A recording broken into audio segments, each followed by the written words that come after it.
संगत जी प्रेम से कहना धन निरंकार जी।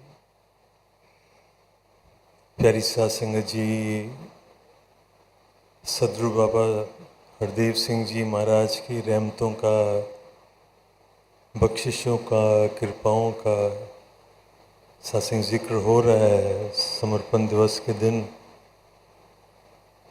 और सत्संग यही ध्यान आ रहा था कि सारी धरती को भी अगर कागज़ बना दिया जाए, सारी वनस्पति को अगर कलम बना दिया जाए, और सत्संग जितना भी पानी है उसको अगर शाही बना दें, तब भी सत्संग जी सदगुरु बाबा हरदेव सिंह जी महाराज की रहमतों की बात सत्संग पूर्ण नहीं हो सकती। सत्संग जिस पे भी नज़र डाली, जो भी सत्संग जी शरण में आया, वो बाबू अमोई जी की गीतों की पंक्तियां हैं। सदगुरु की हुई जब निगाह,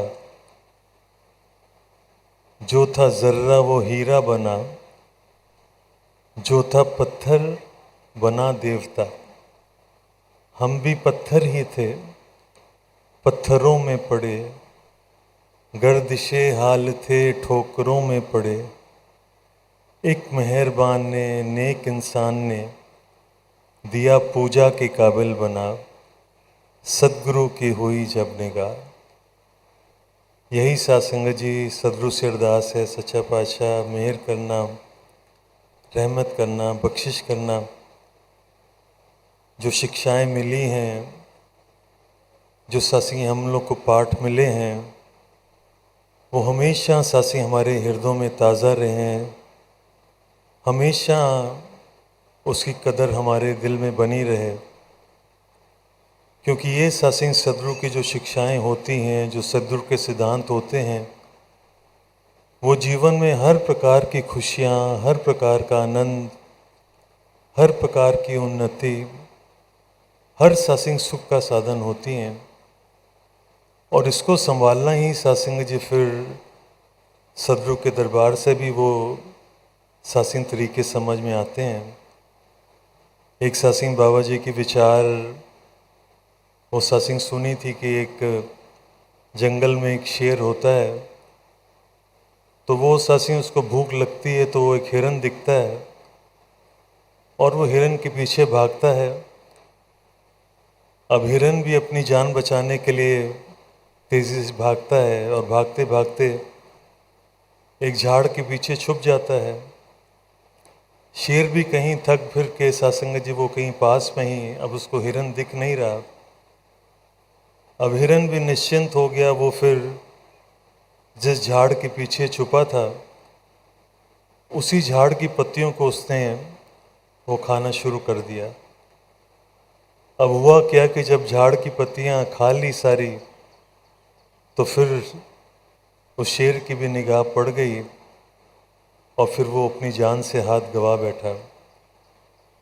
तो सत्संग सच्चा पातशाह ने यही समझाया कि जो संतों के, महापुरुषों के, पीरों के, पैगंबरों के सिद्धांत होते हैं, वो किस प्रकार से हमारे जीवन को हर प्रकार से संभाल करके रखते हैं, हर प्रकार से हमें सुरक्षित रखते हैं। और सत्संग यही सदगुरु से मांग, सच्चा पातशाह मेहर करना, रहमत करना, बख्शिश करना। जो आज के संसार का भी जो आज हम एक नज़ारा देख रहे हैं, कितनी सत्संगी मनों में तपिश है, कितनी एक जो एक नेगेटिविटी है।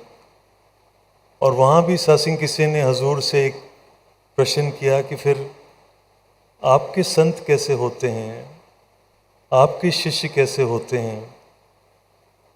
तो सत्संग बाबा जी ने बड़े प्यार से कहा, कहते मेरे संत जो होते हैं वो फायर ब्रिगेड की तरह होते हैं। जहाँ जहाँ पर भी अग्नि होती है, जहाँ जहाँ पर भी एक आग होती है, तपिश होती है, वो वहाँ वहाँ पर जाकर ठंड बरसाते हैं, सुकून देते हैं, सुकून का कारण बनते हैं। सत्संग फायर ब्रिगेड ने फिर बाबा जी ने कहा, कभी ये नहीं देखा कि वो घर किसका है, किसी गरीब का है, किसी अमीर का है, कोई ऊंचे खानदान में पैदा हुआ, कोई नीचे खानदान में पैदा हुआ, उसने हर एक को ही सासिंग जी बस एक उसका जो एक सब तरफ वो सासिंग ठंडक देने का उसने काम करना है। यही शिक्षाएं सासिंग जो बाबा जी ने जो हमें मानवीय गुणों के बारे में प्यार, नम्रता, सहनशीलता, समदृष्टि, विशालता, और ये भी निरंतर समझाते रहे कि ये मानवीय गुण हैं ये अवस्था में हमारी बदल जाएं। और ये जितनी जितनी हम जब सदगुरु की बातों को, जब हम संतों महापुरुषों के वचनों को अपने जीवन में अनुकरण करते जाएंगे, अनुसरण करते जाएंगे, तो वो फिर मेरी अवस्था बनती चली जाती है। और फिर सासिंग वो जो एक प्यार की बात, जो नम्रता की बात, हमने हमेशा सासिंग जी सदगुरु बाबा जी से एक आशीर्वाद मिलते रहे। और ये भी समझाते कि जैसे कुदरत का नियम होता है, पहले बीज पड़ता है धरती में और फिर वृक्ष बड़ा होता है, पत्ते लगते हैं, फल लगते हैं, उसके बाद फिर वो पेड़ झुक जाता है। जब फल लगते हैं तो पेड़ झुकना स्वाभाविक होता है। लेकिन कहते हैं सदगुरु के दरगाह में, निरंकार की दरगाह में ये बात थोड़ी सी विपरीत है। यहाँ पहले संतों महापुरुषों के चरणों में झुकना पड़ेगा, फिर फल लगते हैं। कुदरत का नियम है, पहले पेड़ लगता है, फल लगते हैं, फिर टहनियाँ झुकती हैं। लेकिन सासिंग इनके दरबार में पहले सासिंग जी हमें झुकना है, फिर सासिंग सदगुरु की रहमतें, सदगुरु की बख्शिशें। और कौन सा सासिंग जी गुरमत का पाठ ऐसा जो सासिंग सदगुरु बाबा हरदीप सिंह जी महाराज ने हमें सासिंग चेतन नहीं किया।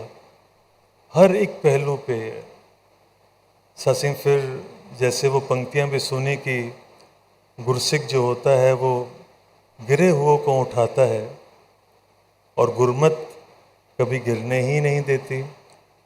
तो सासिंग हमें हमेशा प्रेरणा दी कि हमने गुरमत का सहारा लेना है, गुरमत को हमेशा अपने जीवन का आधार बनाना है।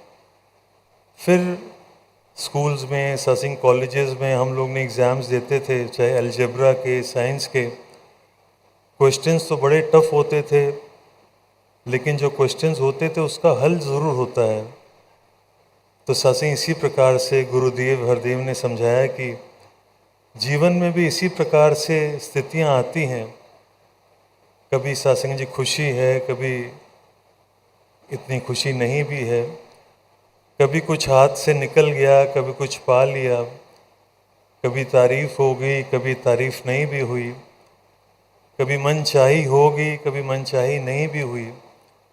लेकिन अगर वो गुरमत के जो अगर हमें वो पहलू याद हैं, वो फॉर्मूले याद हैं, तो फिर सासिंग जीवन सहज हो जाता है, सरल हो जाता है।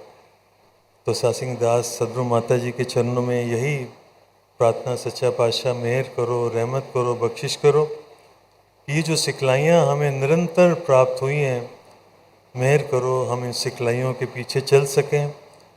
आप जी हमें इतनी बल देना, इतना विवेक देना, ताकि इन शिक्षाओं को हम अपने जीवन का आधार बनाते हुए हमारे जीवन में भी निरंतर समर्पण का विस्तार होता चला जाए। प्यारी सात संगत जी, प्रेम से